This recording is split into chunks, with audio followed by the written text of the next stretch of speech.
Pro tip: exercise regularly to exercise regularly. I just come up with that. It's pretty good, isn't it?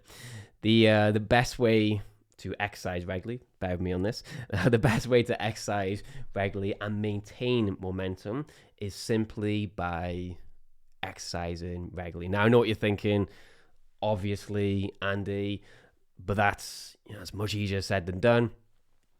And you're right, you're absolutely right. It's one of these things, it's simple, but it's not easy.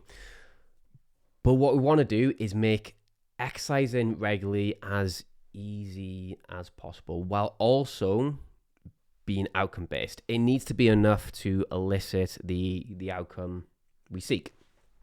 The amount of resistance training volume you need, it depends largely on your goals. But in the research, we see an almost dose response effect, meaning the more volume, total work we can get, exercises, reps, sets, we can get into our week, the more gains we're likely to make. So more resistance sessions generally means more gains.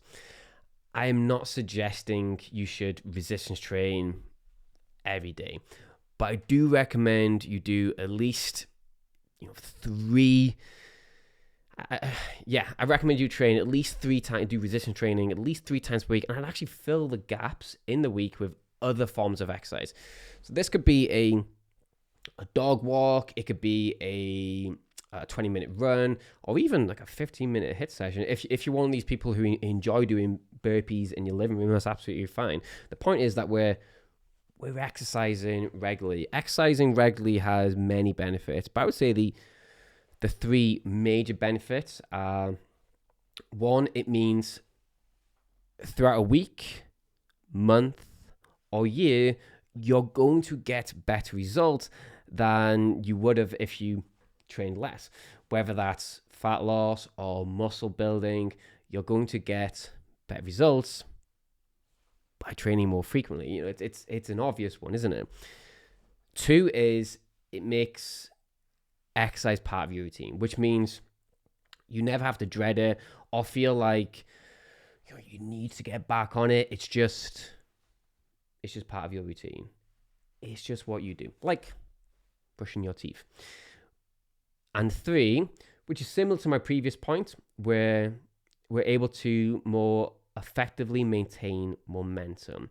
When we train regularly, we don't give ourselves time to lose momentum.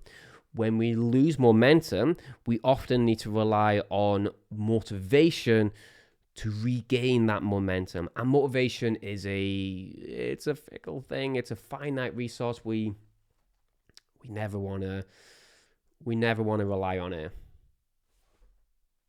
One final tip I want to provide on this, which just popped into my head, is if you're really strapped for time and are unable to complete all sessions in a week, I would recommend you do more shorter sessions than fewer longer sessions.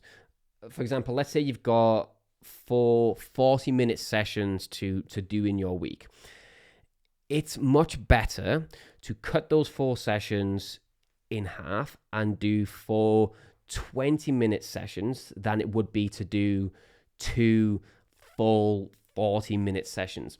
With doing 4 shorter sessions, you're able to cash in the most important exercises of a session, which are usually the first 4 exercises of a session. You're able to stimulate muscle protein synthesis more frequently because you're training 4 times per week.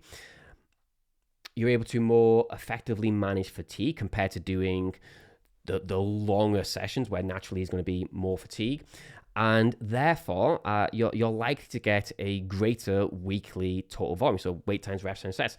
And most importantly, you're able to maintain your training momentum. That's a huge one.